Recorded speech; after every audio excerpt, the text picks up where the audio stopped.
acho mesmo, eu comecei a pensar, né, essa coisa dos professores, e eu comecei a pensar nos professores que eu tive, que eu acho que uma coisa que meus professores sempre foram, foi muito paciente. Eu acho que o professor tem que ser, né? Às vezes a gente até exige muito, porque eu não sei como é que hoje, né, os professores estão se virando para dar aula online, essas coisas. Na minha época, eu lembro que a galera da minha turma no colégio era um bando de satanazinho mesmo. O professor que enfrentava uma turma daquela... Eu tinha um amigo meu no colégio, Rui, que Rui era o demônio, porque o Rui, ele apelidava todo mundo. O Rui era aquele tipo de menino que você não deixava ele pegar a tua carteira de estudante, porque senão ele aprendia o nome da tua mãe e fudeu. Se o nome da tua mãe cair na boca do... Eu queria que o nome da minha mãe caísse no Serasa, mas não queria que caísse na boca do Rui, porque era uma merda. Mas aí o Rui, ele apelidou todo mundo. Chegou uma hora que ele teve que elevar o nível. Ele não tinha ninguém para apelidar na sala, ele começou a apelidar os professores. Olha que demônio. Chegou um professor lá novato, tão bonitinho, ele fez, olha, queria falar para vocês, antes de começar a aula, que essa é a primeira turma que eu peguei para lecionar aqui no colégio. Aí o Rui gritou lá do fundo, cabaço! Olha, ficou cabaço o apelido desse professor. Ninguém chamava ele pelo nome mais. Era cabaço de matemática. Às vezes, na aula, ele queria ensinar as fórmulas pra gente. Ninguém aprendeu a fórmula de Bhaskara, a fórmula de Kabashkara. Era um negócio triste. E foi seguindo... Não, a gente tinha uma professora, era muito gente boa, só que ela tinha um tique... Eu acho que era um tique nervoso o negócio, que ela parava assim, ó. Inclusive, essa professora tem um negócio, porque ela, no primeiro dia de aula, ela pedia para todo mundo se apresentar, né? Eu levantei para me apresentar, eu disse, meu nome é Júnior. Ela, não, seu nome não é Júnior, Júnior é o último nome, qual é seu primeiro nome? Aí eu, professora, eu não quero falar não, porque meu nome é feio. Ela, não tem isso de nome feio não pode ter vergonha não. Fale seu primeiro nome. Aí eu disse, é Josenildo. Ela fez...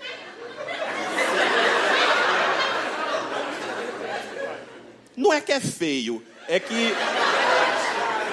Mas, aí ela fez ainda assim, mas podia ser pior, né? Seu sobrenome podia ser Silva, porque Silva é o estigma de pobre, um sobrenome Silva. Aí eu disse pra ela, é Josenildo da Silva. E aí, professor? Por causa dessa professora, eu era a única criança do colégio que o meu apelido era o meu nome de verdade. Olha que...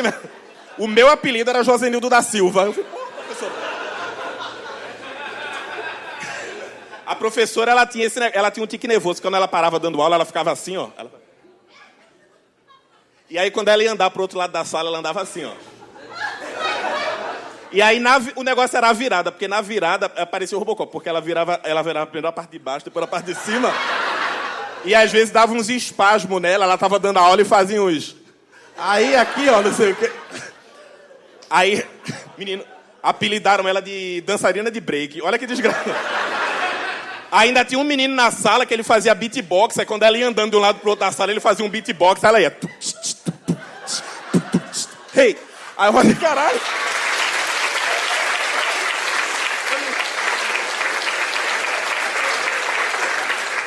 Eu não me aguentava, porque às vezes quando o menino começava a fazer o beatbox, eu começava a rir. Aí quando ela virava, eu tava com a mão na boca, ela achava que eu tava fazendo beatbox, aí me botava pra fora de sala. Era um tal de Josenildo pra fora. Era a coisa que eu mais escutava, era isso. Era Josenildo pra fora. Toda vez eu tava rindo, eu tava lá rindo, aí Josenildo pra fora da sala. Chegou uma hora que eles nem falavam pra fora da sala. Era Josenildo, eu já levantava assim. Tipo míssil, eu saía. Gente, tô indo, mas tô indo feliz, caralho. É isso aí. Mas passei, é isso daí. O Rui, de tanto apelidar os outros, teve uma época que a gente foi fazer uma excursão.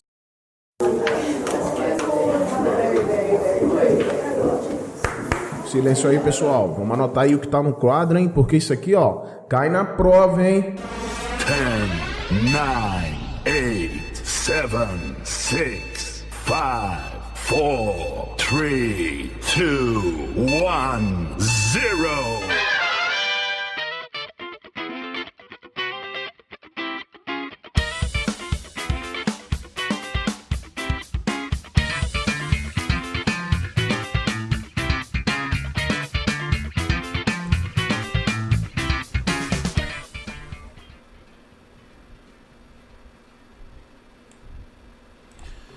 Fala pessoal, estamos começando mais um programinha, mais um Cai na Prova nessa sexta-feira linda, nesse verão intenso que já chegou antes, né? Ou seja, mais pra frente vai ser um pouquinho pior. Então, gente, hoje a gente vem falar um pouquinho sobre educação mais uma vez. Me desculpem minha voz, eu devo estar um pouco rouco aí. É que o final de semana passado foi um final de semana onde eu tive que gastar um pouco a voz, depois eu conto pra vocês. E hoje o programa, hoje dia 6/11, um programa que eu tava com muita saudade, né, gente? Esse programa era para ter acontecido semana passada, mas aí tivemos alguns problemas técnicos com a gloriosa internet brasileira e também com a correria, a amada correria mesmo, porque por mais que seja corrido, seja puxado, seja cansado, a gente que é professor, a gente que é aluno, a gente não quer sair muito desse perfil não. Às vezes a gente fala que quer sair, mas não quer, não sai da gente, tá no sangue. Tem que seguir, tem que manter a rotina, e hoje a gente vai falar sobre um tema muito polêmico, que é sobre o Enem 2020, tá? Mas antes de a gente começar esse debate, eu quero apresentar para vocês aí o tema de hoje. Não, antes do tema, pessoal, vai no nosso Instagram, @podcast Cai na Prova, segue a gente, compartilha, participa, vê os outros episódios. O link que tá agora é o link para esse episódio, mas ali embaixo vai ter os outros. Depois esse episódio vai ficar disponível nas plataformas agregadoras, seja ela Apple Podcast, Spotify, Deezer, Google Podcast e aí vai, tá? Vocês vão encontrar a gente em tudo quanto é plataforma, não há como fugir, certo? A gente vai estar lá. Então compartilha tanto meme, tanta coisinha, compartilha aí os real life influencers, né? Os influencers da vida real, compartilha a gente aí um pouquinho, para que isso chegue mesmo. Aqui não tem o objetivo de ganho, etc. É realmente um bate-papo ali com o professor, com o aluno. A gente nunca deixa de ser aluno, então todo mundo é aluno aqui também. Então compartilha, esteja com a gente. E hoje eu quero agradecer a ilustríssima presença do meu queridíssimo parceiro Wesley Siqueira. Fala, Wesley, que saudade, meu camarada. Fala, meu brother, boa noite, Stanley, boa noite, Camila, boa noite, Leonardo. Mais uma vez um tema muito bom, né, para a gente debater, muito ansioso aqui, e espero que a galera goste também. Com certeza. Nossa estrela móvel, certo, que eu vi por um curto período de tempo esse final de semana, mas estava morrendo de saudade, queridíssima Camila Freitas. Fala, Camila. Olá, pessoal, boa noite Wesley, boa noite Leonardo. É sempre um prazer estar com vocês sabem disso, né? E para falar de uma coisa que eu amo de paixão, que é a educação. Então, acho que o papo de hoje vai ser bem bacana também, um tema bastante polêmico, como Wesley e Stanley haviam comentado. E vamos aí, vamos trocar figurinhas sobre o Enem, vamos lá. Com certeza. E o nosso convidado especial, cara, eu digo assim, eu sempre digo, quando alguém chega pra mim e fala, esse cara já foi meu professor, eu digo, cara, eu tô acertando nos convidados, e o Leonardo topou assim, mega de última hora, mas não foi a última escolha, foi a primeira escolha, porque as últimas escolhas tinha confusão de data e etc. Eu falei, rapaz, vamos na Camila. A Camila tem os contatos quentes aí. Camila apresentou o queridíssimo Leonardo Matos. Fala aí, Leonardo, tudo certinho? Fala um pouquinho de você, que até eu quero conhecer também. A gente vai conhecendo durante o programa, mas dá um briefzinho de quem é Leonardo Matos aqui em Aracaju. Boa noite, galera. Stanley, Wesley, Camila, prazer enorme em conhecê-los. É bom demais estar aqui com vocês. Especiais são vocês que produzem um conteúdo massa como esse, gratuito, disponível para a galera poder refletir, discutir, problematizar a vida real, como você mesmo colocou. Bem, eu sou Leonardo Matos, sou professor, assim como somos professores aqui, né? Um bate-papo de professores. Sou das humanas. Minha formação é na História, venho da graduação, no mestrado também na História. Na especialização eu dei um pulo lá na Filosofia, na Sociologia, para dar uma ampliada nas leituras. Mas dou aula de Filosofia, de História, de Sociologia e também coordeno o ensino médio do CCPA, aqui de Aracaju. E aí a gente vai direcionando a galerinha no Enem. Vocês falaram de um tema polêmico. Eu quero discutir esse tema polêmico. Não sei se é tão polêmico assim. Tem muitas coisas para a gente falar, tem muitos pontos de vista, mas com certeza é um tema, eu acho, de grande interesse da galera, principalmente dos jovens. Ou melhor, não somente dos jovens, é porque a grande maioria das pessoas que fazem Enem no Brasil como um todo, nesses quase 6 milhões de estudantes que fazem a prova, de fato, são jovens ou que estão no ensino médio ou que saíram do ensino médio, em média, 2 ou 3 anos, mas tem muita gente que já saiu da escola há muitos anos e está fazendo o Enem novamente. Está fazendo. Eu acho que a polêmica é porque esse ano é atípico, né? É um ano bem diferente de todos os outros. Oficial, como ele disse. Exatamente. E é isso aí que a gente vai trocar uma ideia. Espero poder contribuir nesse bate-papo. Não, com certeza. E, cara, ele é tão ativo. Não, hoje o Enem foi tão interessante, porque o tema de hoje é Enem, e surgiu, eu recebi, eu acho que foi duas mensagens hoje de colegas meus, assim, de uma antiga função que eu tinha, que vão fazer o Enem agora. E eles me perguntaram no começo do ano, quando foi fazer a inscrição, caraca, Stanley, e aí, o que é que eu faço? Eu ponho o Enem... E é a minha primeira dúvida, que eu não sei, gente. Eu vou perguntar isso pra vocês, que talvez vocês saibam. O Leonardo deve saber com certeza. Mas na época, quando ele falou, e aí, cara, eu ponho fazer o Enem presencial ou ponho fazer o Enem online? E eu, na minha mente, falei, rapaz, põe online, porque vai dar boa, você deve fazer em casa, não sei como é que vai ser, não sei como é que vai ser. Faz em casa, dá uma pesquisadinha ali, não sei, né? Aí depois, agora, quando a gente entrou no tema, eu passei pra raciocinar. Cara, eles não vão deixar fazer em casa, seria uma burrice um negócio desse.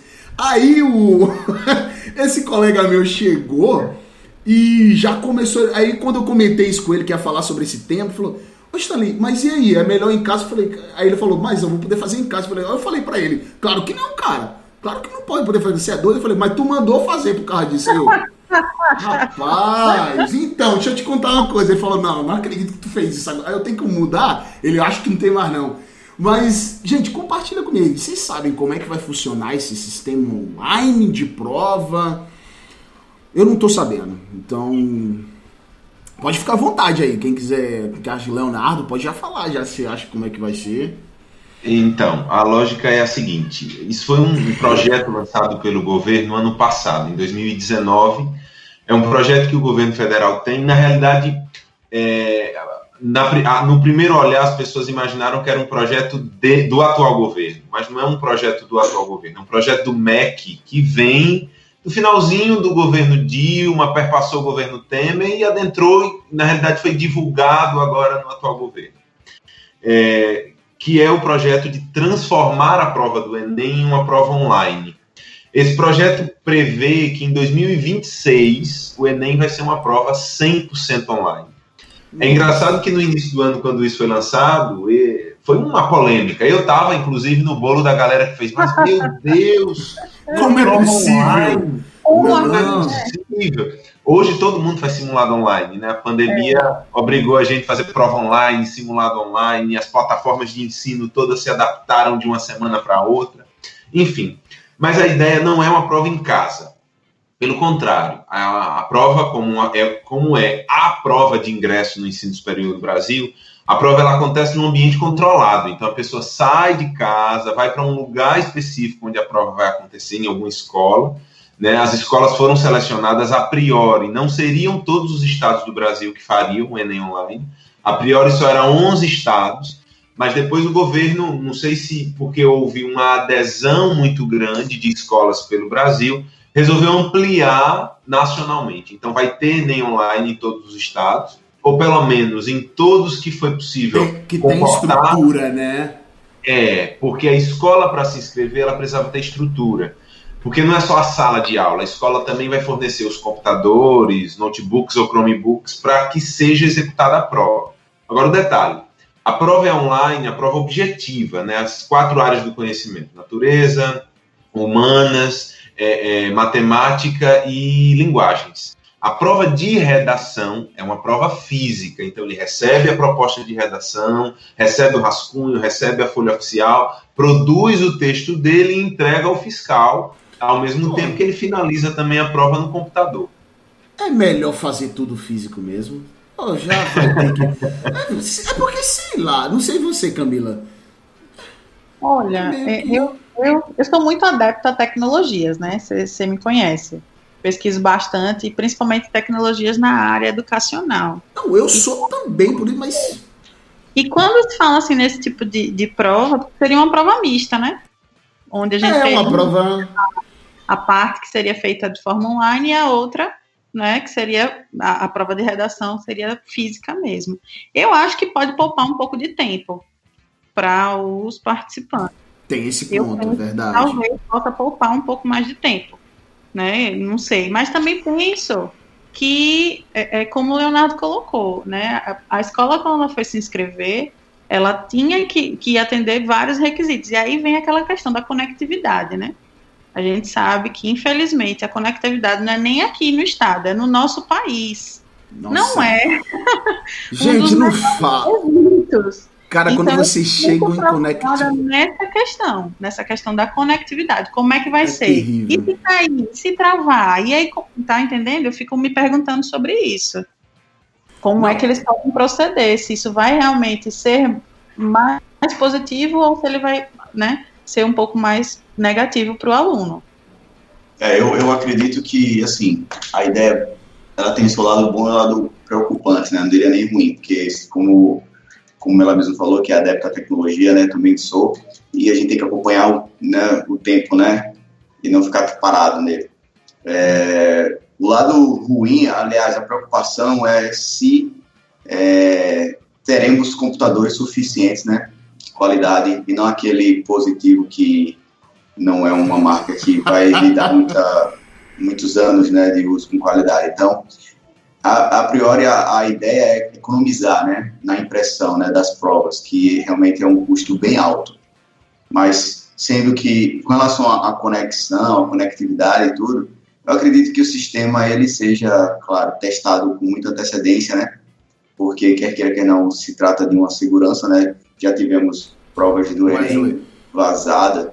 Você é um cara muito otimista, cara. Não, você está sendo muito otimista. Eu tô esperando ele terminar de falar para dizer exatamente isso, mas estão deixando mais rápido que eu. Mas pode continuar, Wesley, pode continuar. Não, mas se o nosso caso aqui, o Google Meet, né, as provas são feitas lá, se travar, você não vai perder. Quando a conexão voltar, você volta a ter acesso à sua prova. Então, de certa forma, é até mais seguro. E com relação à questão da velocidade, não sei se vai ser tão rápido, porque são as mesmas questões, né? Assim, o aluno que não estou falando que a prova impressa e a online serão as mesmas, não. As provas serão, né, diferentes, justamente porque as datas são diferentes, né? Mas a questão das provas terão o mesmo nível de dificuldade, então acho que ninguém vai sair mais rápido na prova. Eu acredito rapidez, agora, que eu comentei, foi de marcação mesmo de gabarito, porque a gente perde muito tempo marcando o gabarito, entendeu? Pintando bolinha, né? Sim, com certeza. 30 minutos a menos, com certeza.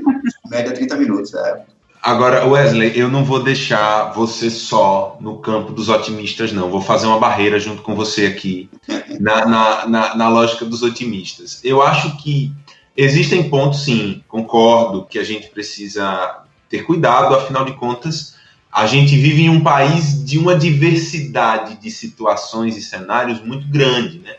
Mas pensem só. Pois é. Não, a gente pode falar aqui na nossa cidade de realidades opostas. Imagine se a gente for pegar uma realidade muito maior, que é o país inteiro. Mas, ao mesmo tempo, em um país continental como o nosso quinto maior país do mundo, a gente tem situações onde a prova, ela viaja 6 dias em um barco para chegar numa escola lá no rincão da Amazônia, para o menino fazer. Então, a prova tem que viajar 6 dias para chegar lá. Depois que ela é aplicada, ela demora mais 6 dias de barco, depois mais algumas horas de avião, para iniciar o processo de correção, enfim. E somado a tudo isso, a gente fala do custo de impressão, Wesley citou o custo de impressão, mas o aparato de segurança envolvido nesse processo é gigantesco. Pra vocês terem uma ideia, para uma prova dessa que viaja 6 dias de barco, ela tem um aparato de segurança das Forças Armadas enorme para que a prova chegue lá ilesa, com segurança, para que o processo inteiro não seja anulado. Porque se aquela prova que vai ser executada ali por 50 alunos naquela escolinha lá no rincão da Amazônia, ela vazar, o país inteiro é anulado. Então, é um processo muito complexo. E a prova online, ela possibilita que lá naquele lugar tenha internet, pelo menos a rádio, não é a melhor do mundo, com certeza, mas tem esse sinal. E a prova pode ser feita de maneira online, levando os computadores, o resultado ele sai em poucas horas, porque basta processar esse resultado do país inteiro para que se tenha pelo menos o resultado das provas objetivas, né? Não. As redações, elas são digitalizadas para serem corrigidas, então isso facilita muito o processo de correção e divulgação dos resultados. Não, E você chegou num ponto... Vai falar, Pode falar, Camila, pode falar. Que eu sou um cara que eu roubo muito o microfone, fica à vontade. Sem sombra de dúvida, eu corroboro com tudo que o Wesley e o Leonardo colocaram aí. Agora, assim, pra mim, eu vou até, desculpa aí, perdão uma palavra, viu? É uma puta sacada mesmo que eles estão junto com você, Camila, tentando colocar em prática. Realmente é um processo que vai melhorar muito, não só para os estudantes, mas de uma forma geral. Mas eu penso que as dificuldades ainda são muitas. A gente ainda vai encontrar muita dificuldade mesmo, até porque eu percebo bastante, estando em sala de aula, Leonardo também deve perceber muito, como coordenador, ouve muito dos professores, que nós estamos com uma geração de jovens que eles são uma geração tecnológica, né? Eles nasceram, né, em meio à tecnologia, mas muitos deles não sabem coisas básicas, né? Não sabem coisas mínimas de um computador. Então, tem gente que não sabe para que serve um mouse, tem gente que não sabe como é que passa uma tela, né? Pensa que é só arrastar com o dedinho, que estão habituados a isso. Então, assim, são muitas dificuldades. E isso que eu estou pontuando é o cúmulo do absurdo, né, que a gente vai encontrar, posso dizer assim. Fora as outras questões também. Então, assim, a minha preocupação é se o aluno, no final, ele não vai acabar sendo prejudicado de alguma forma, né, por estar sendo exposto a esse processo. Pô, mas aí só uma coisinha. Mas foi como o Leonardo falou, por ser um processo longo, né, serão 6 anos, né, para que o sistema todo seja digitalizado. Então, terá um processo, porque da mesma forma que foi o Enem, né, mudou, né, para ser o Enem, né, antigamente o vestibular tradicional, o Enem agora tem uma outra roupagem, então o aluno vai se adaptando a esse processo. Então, 6 anos é um tempo hábil, mas é claro que é uma questão que para você abranger um país, né, em pouco tempo também é um pouco complicado. Mas é uma missão, né? Preciso tirar um pouquinho do conforto, né? Para ver se evolui. Eu digo assim que eu acho que o pior, cara... Assim, gente, eu não sei se eu sou muito... Às vezes eu até peço perdão, às vezes, cara, não, gente, eu sou brasileiro, parece que eu nem sou brasileiro, mas eu já vi tanta coisa acontecendo dentro do governo federal, na época que eu estava lá dentro, e dentro do estadual eu não conheço tanto, mas eu creio que vocês vão conhecer um pouquinho mais do que eu. Mas eu já vi tanto absurdo... que eu falo pra vocês, a ideia, todo mundo sabe que eu sou o maior apoiador dessa ideia, de fazer online, de muita gente, não, o EAD, é esse negócio de remoto, cara, isso tem que acontecer, é o famoso democratização do ensino, cara, democratizar o ensino, tornar o ensino mais acessível, tornar o ensino mais, isso é o que a gente luta, é o que a gente quer que aconteça, você entendeu? Eu luto muito isso, só que, cara, eu acho muito... O Brasil tem um problema de... Cara, a gente passa por problema de internet dentro de casa aqui, de casa da gente. Cara, que é uns problemas assim que... Eu passei um problema que eu nunca pensei que eu ia ter que fazer isso, mas eu tive que expor em rede social a empresa para poder resolver, cara. Porque eu não tava aguentando, eu não conseguia trabalhar de jeito nenhum. E a culpa não era do atendente, a culpa não era da empresa, entendeu? Então, e a empresa particular, aí eu fico pensando, caraca, será que o Brasil não é? Eu acho que a preparação daqui a 6 anos vai estar perfeito, pode ser que chegue lá e esteja ótimo, é isso que eu quero. Mas, caraca, logo agora, já fazer valendo, essa é a questão. Cara, tá valendo, o cara que tá fazendo a prova ali tá fazendo a prova da vida dele, você entendeu? Ele não pode acontecer um problema, não pode acontecer um erro, a prova é a prova da vida dele. Aí eu fico pensando, caraca, e aí? Se mas também, mas aí, Stanley, não precisa também achar que tudo vai dar errado, porque é como ele falou, são poucos estados, é uma fase, né, um teste, né, uma espécie de uma visão para ver como é que vai funcionar, né? Mas eu tenho certeza, que não tem erro, não tem como ter um erro, porque Vamos supor que nós façamos a prova, né? Cada um em um estado e em sua escola. Se no seu caso a internet cair, você não vai poder sair, a não ser ir ao banheiro e voltar. Então, quando a internet voltar, você vai fazer sua prova, não perde. É claro que, da mesma forma que a gente vai fazer uma prova de concurso ou de vestibular, atrasou 30 minutos, todo mundo aguarda. Então, é questão pô, mesmo de outra, governo federal envolvido, eles vão primar por uma conexão, né, de excelência. Sei não, viu? Essa... Wesley, rapaz. Nem te conto, Wesley, nem te conto. Mas, gente... Como não? Nada contra o governo. Rapaz, assim, Wesley, sério mesmo, eu não sei se você já... Se eu botar... Não, vou falar. E outra coisa. Sim. Vai falar. Em se tratando de prova, pô, você acha que a prova vai ser online? Na verdade, é o sistema que é online. A prova vai ser baseada em dados, que vai ser uma rede. Exato. Vai ter conexão com a internet. É isso não, mesmo. eu acho que realidade, vai ser uma rede interna, na real, né? Não é uma coisa de internet. Não, isso aí... Não depende da conexão, não. Eu tô falando isso porque... A prova vai estar no software, eles fazem a prova e todo o resultado é armazenado ali. Eles comparam a urna eletrônica. Então, todos os dados são polidos quando a prova acontece, como os votos. No final do dia, aí os dados são recolhidos e aí sim, pela internet é enviado direto para o sistema. Aí é que tá os problemas que a gente teve com votação os anos. Você entendeu? É isso que eu tô te falando pra vocês, gente. É um problema que, assim, eu espero que dê tudo certo, cara. É o que eu quero. Mas, óbvio, vai ter, gente. Isso aí, se não tiver, beleza, eu vou morrer pela minha boca, vocês vão cobrar de mim, eu tenho certeza disso. Mas, cara, vai ter, Wesley, vai ter. Cara, eu trabalhei o quê? 7 anos dentro de uma rede governamental, na época que eu tava no exército. E, cara, eu tinha mais problema lá do que tinha em rede comum. Rede interna. Não, e era rede de segurança pública, cara. De segurança pública, de situação de fronteira, com as Farc e etc. E dava BO de comunicação que eu falava, gente, não é possível. Vamos lá. Existe prova online na Unip, certo? Existe prova online para teste de proficiência. Já ouviu falar algum problema desse? Não. Viu? Não. O que aconteceria, entendeu? Porque é governamental. Mas a dimensão é bem diferente. Oi? A dimensão é bem diferente. Tem isso, a dimensão. É porque vocês também estão achando muito problema onde não tem. Se vocês pegarem uma Unip da vida, uma Unip é pequena? Não, é grande. É grande.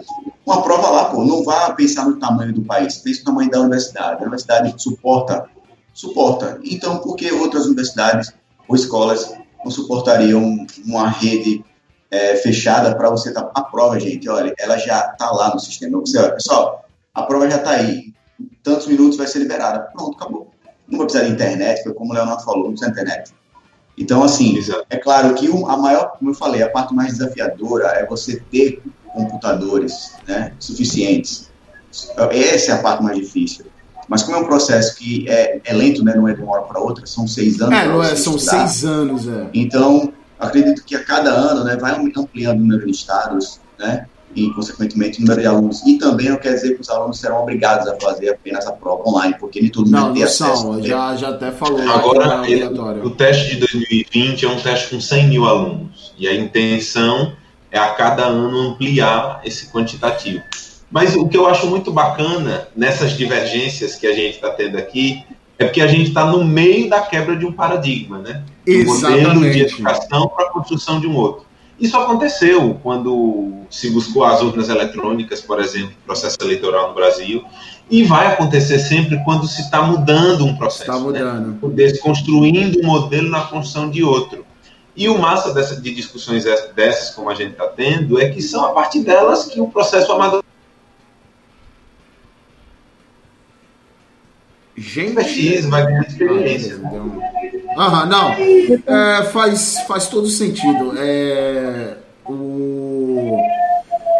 Justamente a quebra, ela tem que acontecer. É justamente quando a gente quebra uma barreira e começa a construir outra. Certo? A gente quebra uma barreira e Olha aí, os políticos. Rapaz, eu vou mutar meu telefone. Não, preocupa não, Leonardo. Vai passar aqui uma carreata. Não, isso aí já é de praxe, já. Não, isso aí não dá pra fugir, gente. Não dá pra fugir. Vai passar. Eu faço a campanha de quem vive passando assim na porta do povo fazendo zoada, não ganhe. Porque isso vai atrair voto nenhum. Né? Vai atrair ódio pro candidato, né? Não, isso com toda certeza. Isso, só pegando o gancho aí da fala de vocês, essa mudança, que ela é constante, eu sempre falo muito para os meus alunos, né? A única constante da vida é a mudança. E eu penso que essa mudança já aconteceu. Tipo, não é algo que a gente vai testar para ver como é que é, não. Já aconteceu e agora é começar a implementação mesmo, né? Apesar de tantas dificuldades que a gente sabe que vai existir, né? Mas é como eu coloquei na fala anterior. Para mim foi uma puta sacada, certo? Eu acho que realmente já deveríamos, né, ter essa modalidade, né, para o aluno optar, ou obrigatoriamente daqui a algum tempo, né, quando o processo estivesse todo consolidado. Mas eu penso que essa transformação para o digital, né, para a tecnologia, ela já aconteceu.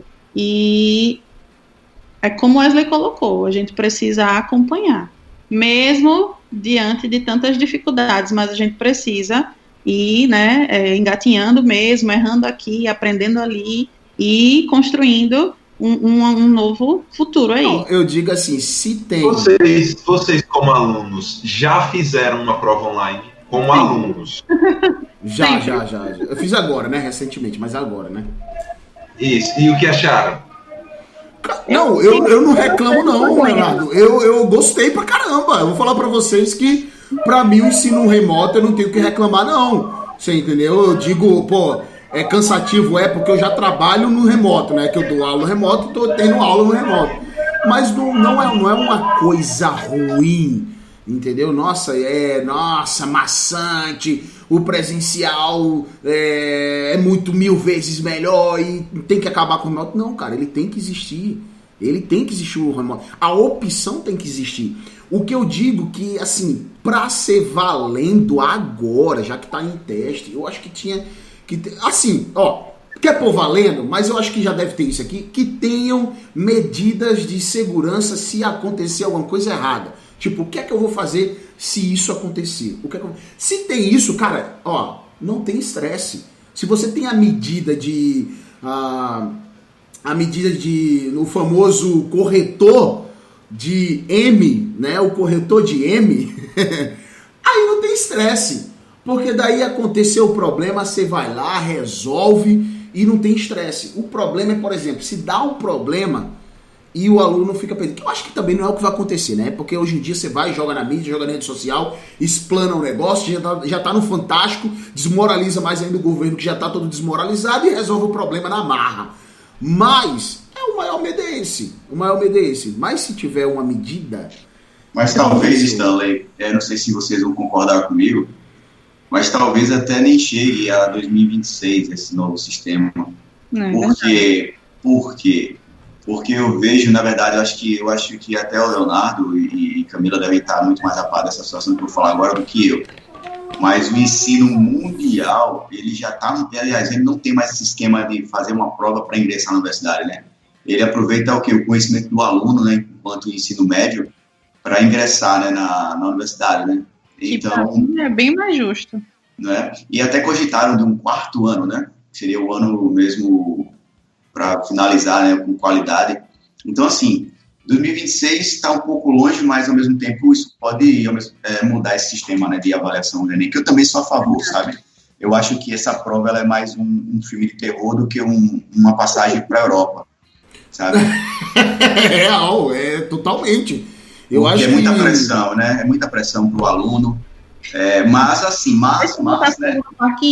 Mas é necessário, assim, sinceramente, um ensino médio, diria educação em geral, mas um ensino médio muito mais puxado, sabe? De tirar mesmo aquele suor do aluno e não passar a mão na cabeça, porque é um risco muito grande, né, de chegar na universidade com um conhecimento muito abaixo, né, e nós já temos... Que é o que acontece, gente, e nós já temos, né, para você ver, nós já temos um índice, né, educacional muito ruim, né, muito distante. A gente não tem, cara, a gente não tem incentivo de formação de docentes, cara.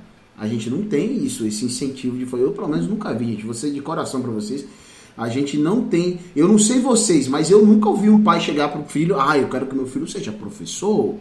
Você entendeu? E eu vim com uma frase aqui, que eu até ouvi essa semana, mas vocês já pararam pra perceber que a gente, o professor ali, é a primeira porta pra todo mundo. Se um médico salvou uma vida, um dia ele teve um professor, cara. Que ele só salvou aquela vida, então, tipo, aquela vida que um médico salvou, que um advogado salvou, que você, professor, salvou, estava na mão de outro professor. Então, tudo começa no professor. Então, tipo assim, a gente não tem um incentivo do formador docente, cara. A gente não tem isso.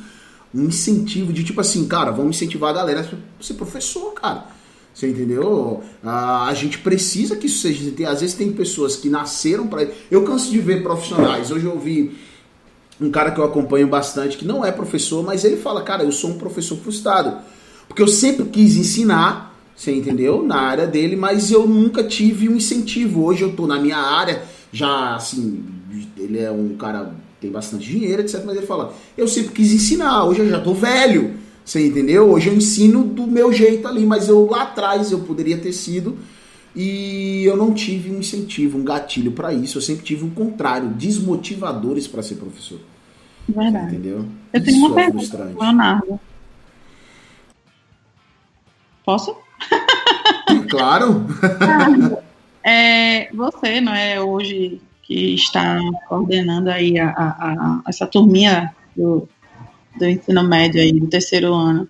Eu queria saber de você, como é que está sendo para os meninos, qual é o feedback que você está recebendo deles, não só para esse quesito, né, prova do Enem chegando, toda essa loucura, até eu estava há pouco falando com minha irmã, sem querer eu me atrapalhei com a data do ano, né, eu falei, a gente está em 2020 mesmo, e para mim foi pandemia, né, não houve ano de 2020, foi pandemia e pronto. Então, como é que eles estão se sentindo? Qual é a sensação, o sentimento deles para a prova, para o que eles realmente consolidaram de conhecimento? Eles se sentem preparados? Eles estão prontos? Vamos lá. Primeiro, 2020 para o terceiro ano. Primeiro ano, como qualquer outro terceiro ano de qualquer ano anterior, o início do ano sempre é muito energizador, né? O ano começa para eles, é um ano muito empolgante, por vários motivos. Primeiro, é o último ano da escola. Segundo, terceirão, né? É o terceirão, exatamente. A gente já foi terceiro ano, sabe como é isso, né? Segundo, é o ano que o vestibular vai acontecer na Vera, eles não são mais treineiros, é o ano que eles têm uma série de privilégios, é o ano que aqueles que deram umas enroladas no primeiro e no segundo decidem estudar. Então, é um ano, de fato, diferente em muitos aspectos, né? Eles começaram um ano muito empolgados, como sempre, como todo terceiro ano começa. E aí veio a pandemia. Eu divido a pandemia em 3 fases. A primeira fase foi a fase da negação. O primeiro momento foi aquele momento em que, aquele fatídico 17 de março, que era feriado para a gente na segunda-feira, o fatídico 17 de março, a gente saiu para o feriado. E voltaríamos no dia 18 e não voltamos, né? Veio a pandemia, a escola fechou, só que no primeiro momento foi a negação. Não, vai ser só essa quinzena de março. Em abril a gente está na escola. Já aí veio... meses. Exato, aí veio as férias coletivas. Abril foi férias coletivas, junho, meados de junho, a gente volta. Junho não voltou. Sim, foi muito assim. Não voltou. Aí julho começou a segunda fase da pandemia, que foi a gente saiu da fase da negação para a fase do luto. Aí começou o discurso do 2020 tá perdido, esse ano não vale mais nada, não adianta, já foi. Aí foi julho, agosto. Quando chegou em agosto, de agosto para outubro, aí começou a fase da construção de uma esperança. Não, mas será que talvez, pode ser, se for possível, quem sabe? E aí começou uma reconstrução na tentativa de, caramba, velho, eu comecei negando, entrei em luto, não queria mais nada, estava tudo perdido. Será que agora ainda tem uma chance? Será que dá para ir lá na superfície, inspirar um pouquinho e conseguir emergir do fundo desse 2020 que se tornou, né? E aí a gente, essa semana, coincidentemente, o terceiro ano voltou para a escola, né? As escolas privadas vão voltar essa semana. Semana que vem as escolas públicas vão voltar. E assim, para tentar resumir, o que eu lhe digo que mais eles estão precisando. Porque esse período inteiro, falando da escola privada, esse período inteiro eles tiveram aula, eles tiveram ininterruptamente tudo o que aconteceria no presencial em termos de conteúdo, em termos de cognitivo, aconteceu no online. Plantão de dúvida, atendimento, aula, aulão, conteúdo, live, tudo. A escola fez tudo. Show. A gente não botou Gustavo Lima, mas tinha show. Live, YouTube, ao Meet, enfim. Todas as plataformas digitais foram utilizadas, todo mundo chupou cana e assobiou ao mesmo tempo.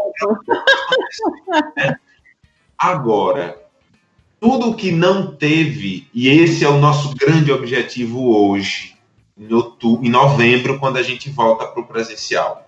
Tudo que faltou foi afeto. Olho no olho, cuidado, carinho, se sentir acolhido. Eu ouvi essa semana dos alunos, na terça-feira, segunda-feira feriado, na terça-feira, quando a escola voltou, eu ouvi dos alunos como é bom voltar para casa. Que lindo. Como é bom estar aqui, como é bom estar nessa atmosfera. A escola é um ambiente para o adolescente, o ambiente escolar, a estrutura da escola é o lugar que gera rotina, que gera disciplina, que gera uma lógica de dormir à noite e outro dia eu tenho algo a fazer. Social mesmo, né, Leonardo? Aí você pode me dizer assim, mas eles não acordavam de manhã para assistir aula do mesmo jeito, a aula não começava às 7 da manhã, tudo igual. Era, mas fazer rotina sem sair de casa, ir para a escola sem sair de casa é muito mais complexo. Não, o jovem precisa daquela sensação que o Jeremy Bentham chama, aquela sensação panóptica, do controle, da vigília. Ele precisa se sentir... Isso é coisa de adolescente. A gente já foi jovem e tudo que é mais gostoso na adolescência é romper a regra, né? É ser disruptivo, é quebrar o modelo, o padrão. E para ele construir rotina, para ele construir hábito, ele precisa se sentir vigiado, ter alguém ali o tempo inteiro. Eu digo, e vou deixar, a gente vai para o intervalozinho, né? Eu vou deixar um problema para a gente resolver depois do intervalo. A educação brasileira, não é a educação de Aracaju, a educação brasileira, ela na pandemia provou de um veneno que ela criou a vida inteira.